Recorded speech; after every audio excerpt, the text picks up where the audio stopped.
विश्व हीमोफीलिया दिवस पर हुआ जागरूकता सम्मेलन। बरेली में विश्व हीमोफीलिया दिवस के अवसर पर जीवन रेखा हीमोफीलिया जन कल्याण समिति के तत्वाधान में सोमवार को एक जागरूकता सम्मेलन जिला कलेक्ट्रेट सभागार में संपन्न हुआ। कार्यक्रम में बतौर मुख्य अतिथि जिलाधिकारी शिवाकांत द्विवेदी उपस्थित रहे एवं कार्यक्रम की अध्यक्षता संस्थापक महेश पंडित ने की व संचालन अध्यक्ष रेखा रानी ने किया। कार्यक्रम में बोलते हुए जिलाधिकारी शिवाकांत द्विवेदी ने हीमोफीलिया के जानकारी के बारे में बताया कि हीमोफीलिया रक्तस्राव ब्लीडिंग से संबंधित एक अनुवांशिक रोग है जिसमें खून के थक्के बनने की प्रक्रिया धीमी हो जाती है। चोट लगने से के बाद हीमोफीलिया के रोगियों को अन्य रोगियों की तुलना में अधिक समय तक रक्तस्राव होता रहता है। उन्होंने कहा कि बेशक हीमोफीलिया एक गंभीर रोग है, लेकिन इसका मतलब यह नहीं है इसके आगे हथियार डाल दिए जाएं। आधुनिक चिकित्सा विज्ञान में हुई प्रगति के कारण इस रोग को नियंत्रित करना संभव हो चुका है। अब ये रोग अभिशाप का पर्याय नहीं है। आज हीमोफीलिया से पीड़ित रोगी लगभग सामान्य उम्र तक जीवन आपके साथ वो भी आए हैं जो फरीदपुर या ये आपका प्यार और ये आपको भी आपको बैठे रहिए, आप सबसे जुड़े रहते हैं। जी सर एक minute sir, thank you sir.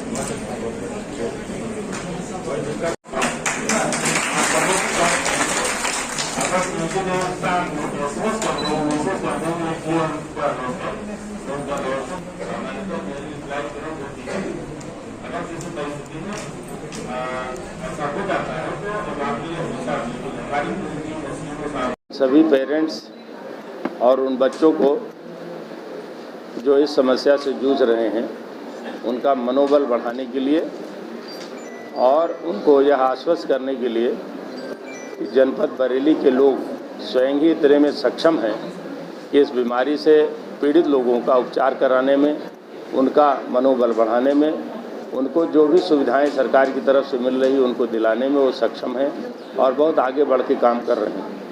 मैं इस दिवस पर सबसे पहले तो महेश पंडित जी को बधाई देना चाहता हूँ, जिन्होंने पूरे ज़िले में और आसपास के ज़िलों को भी जिन्हें इस समस्या से जो बच्चे परेशान हैं, पीड़ित हैं, उनके साथ कोऑर्डिनेट करके, हमारे जिला चिकित्सालय से कोऑर्डिनेट करके व्यवस्थाएं सुनिश्चित कराते हैं, जिससे दूर दूर से आने वाले पेरेंट्स को अपने बच्चों को लेकर आने के बाद बिना इलाज कराए, बिना ब्लड ट्रांसफ्यूजन कराए वापस नहीं जाना पड़ता है।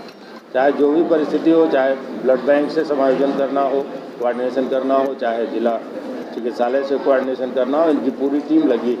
शमसी जी को मैं बधाई दूंगा जो हमारे साथ उपस्थित हैं, जो सारे लोगों के साथ मिल कर के ये काम कर रहे हैं। और आज मुझे बताया गया कि यूनिवर्सिटी कॉलेज में प्रोफेसर लवी सिंह लगातार अपनी कविताओं के माध्यम से, अपने आर्टिकल के माध्यम से लोगों में जागरूकता और लोगों के मनोबल को बढ़ाने का काम कर रही हैं। मैं उनको भी बहुत बहुत बधाई देता हूँ। आज जो 5 लोग यहाँ सम्मानित किए गए हैं, उनके अलावा भी बहुत सारे लोग हैं जो इस मुहिम को इस ज़िले में आगे बढ़ा रहे हैं। इतना जागरूक जन समुदाय और इतने जागरूक NGOs आपको किसी अन्य ज़िले में नहीं मिलेंगे जितना बरेली में मौजूद है। इस अवसर पर मैं यही कहूँगा उन माता पिता को, पेरेंट्स को और उन बच्चों को कि आप, बीमारी आपके हाथ में नहीं थी, मगर बीमारी से लड़ना आपके हाथ में है। बीमारी ये आनुवंशिक है, इसका कोई कारण भी पता नहीं चलता, लेकिन इलाज करते रहने से बच्चे का जीवन भी सुरक्षित रहता है, बच्चा अपनी पूरी प्रगति कर लेता है। हमने अक्सर देखा है हीमोफीलिया से पीड़ित बच्चे ज़्यादातर बहुत ही इंटेलिजेंट होते हैं, पढ़ने में बहुत अच्छे होते हैं, बस उनका एक चैलेंज बहुत बड़ा होता है, उनको तकलीफ बहुत होती है। जब उन्हें ब्लड की ज़रूरत होती है, अगर ब्लड न मिले तो उन्हें बहुत असह्य पीड़ा होती है। मैं अपने चिकित्सा अधिकारियों से, खास करके CMS मैडम से और CMO साहब से ज़रूर अनुरोध करूँगा कि इस पर विशेष ध्यान रखें। कोई भी बच्चा अगर आए, किसी भी समय आए, तो उसे खाली न जाना पड़े और हम सुनिश्चित करें कि पहले से ही हमारी सारी व्यवस्थाएं रहें। और मेरा नाम महेश पंडित है और मैं जीवन रेखा हेमोफीलिया जन कल्याण समिति का संस्थापक संरक्षक हूँ। मेरी छोटी बहन रेखा रानी इसकी अध्यक्ष है और हम पूरे मंडल में पूरी गति के साथ और पूरी श्रद्धा और करुणा के साथ हेमोफीलिक मरीजों के साथ जुड़े हुए हैं। दिन हो रात हो, दोपहर हो हमेशा उनकी मदद में लगे रहते हैं। हमारे पास संसाधन मौजूद हैं, हमारे पास अपनी निजी एम्बुलेंस है। अगर सरकारी एम्बुलेंस किसी मरीज के उपलब्ध नहीं हो पाती है तो हम अपनी एम्बुलेंस से उसको बुलवाते हैं, जिला अस्पताल में भर्ती कराते हैं। 1 दिन से लेकर 3 दिन तक अगर किसी मरीज को उसके उपचार की ज़रूरत पड़ती है तो हम उसमें सहयोग करते हैं। फैक्टर 8 और 9 यहाँ उपलब्ध हैं। पहले कभी एक फैक्टर का अभाव हुआ करता था, अब इसमें 6 महीने तक की एडवांस फैक्टर की सुविधा हमने अपने संघर्ष से, अपने प्रयासों से और अपनी खुशामद आमद से करा रखी है। सर, बरेली में ऐसे कई संस्थान हैं जिसको लेकर अभी तक ही कदम नहीं उठाया, पर ऐसी बरेली में देखने को मिल रही है, क्या कहना चाहिए? देखिए साहब, मुझे नहीं मालूम कि आप हेमोफीलिया से संबंधित क्या जानना चाहते हैं। हेमोफीलिया से संबंधित अगर कोई जानकारी लेनी है तो सबसे पहले जिला अस्पताल है। अब जिला अस्पताल में सरकारी सुविधाएं मौजूद हैं। सरकारी सुविधाओं की विधिवत जानकारी निचले स्तर तक कौन पहुंचाए, या तो सरकार का तंत्र पहुंचाए या फिर समाज का तंत्र पहुंचाए।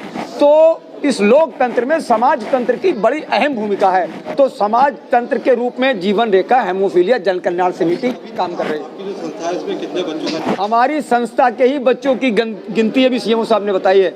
240 बच्चे मेरे पास मंडल तक के यहाँ पर पंजीकृत हैं। उनके मोबाइल नंबर, उनके फोटो और उनका विवरण मेरे पास है। कभी भी कोई मुझसे ले सकता है, मैं हमेशा उनकी खिदमत के लिए तैयार हूँ। सर, बरेली जिला चिकित्सालय की बात करें तो लगातार चिकित्सालय के बड़े आरोप लगते रहते हैं, उसके बावजूद संस्था खुद भी उसमें शामिल होती है। इसमें सबसे महत्वपूर्ण बात यह है कि हम ये पब्लिक को, जनता जनार्दन को बता पाएँ कि इसमें भयभीत होने की जरूरत नहीं। इसका इलाज हमारे पास उपलब्ध है, बस समय से इसका उपचार हम करा लें। और यदि कोई ऐसी समस्या आती है तो उसको, बच्चे को चोट लगने से बचाने का प्रयास करें। ब्लीडिंग उसका मेन कॉज होता है, ब्लीडिंग होती रहती है और उसका बच्चा अपंग हो सकता है, डेथ भी हो सकती है। तो हमारे जनपद के जिला अस्पताल में इसकी सुविधा इलाज की पूरी तरह से मौजूद है। जो दवाइयाँ, जो फैक्टर इस्तेमाल किए जाते हैं वो हमारे पास प्रचुर मात्रा में उपलब्ध हैं। किसी प्रकार की कमी नहीं है, बशर्ते हम उनको बताएं और समय से इलाज करा दें। सर, ग्रामीण क्षेत्र में जितने बच्चे हैं उनको लोग जागरूक नहीं, उनको जागरूक के लिए क्या? उसके लिए हम लोग अपने ब्लॉक स्तर पर, हमारी जो संस्था है जीवन रेखा हेमोफीलिया, जो से पांडे इनकी, हमारी महेश पंडित जी की, ये तो काम कर ही रहे हैं। हमारे विभाग में भी हम लोग अपने MYC के मार्फत, आशाओं के मार्फत, आंगनबाड़ी की शाखा के मार्फत ये बताने का प्रयास करेंगे कि अगर इस तरह के बच्चे जिसमें ब्लीडिंग डिसऑर्डर पाया जाता है, खून की बहाव अगर नहीं रुकता है तो उसको जांच करवाएं कि हीमोफीलिया तो नहीं है। अगर है तो उसका इलाज हमारे जिला अस्पताल में संभव है। सर, ब्लीडिंग की अधिकतर समस्याएं रहती है, तो उसके लिए क्या? उसमें ब्लड के लिए, हीमोफीलिया के लिए हमारे पास कभी कोई कमी नहीं रहती। हमेशा हम लोग उसके मात्रा में, कभी डोनर से कभी मांग नहीं करते ब्लड की, ना हम कभी उम्मीद करते हैं वो ब्लड डोनेट करें तब हम दें। हमारे पास स्टॉक रहता है अलग से, और जिला अस्पताल के अतिरिक्त अगर प्राइवेट में भी हमें जरूरत पड़ती है वहाँ से हम ब्लड दिलवाते हैं। बरेली जिले में कितने बच्चे ऐसे बीमारी से? करीब 240 बच्चे हैं जिनका इलाज चल रहा है, और हर प्रतिदिन लगभग 8 बच्चों का इलाज हमारे जिला अस्पताल में होता है। कोई ब्लड की कोई समस्या बिल्कुल है नहीं। और महेश पंडित जी हमारे साथ बैठे हुए ये बता सकते हैं अगर कोई समस्या है तो। अदरवाइज हम अब पूरा, मेरे पास स्टॉक की कोई कमी नहीं है। प्राइवेट में भी जो हमारे ब्लड बैंक हैं वो भी इसमें पूरा सहयोग करते हैं, और वहाँ से ब्लड कभी मना नहीं करते, वो लोग भी देते हैं।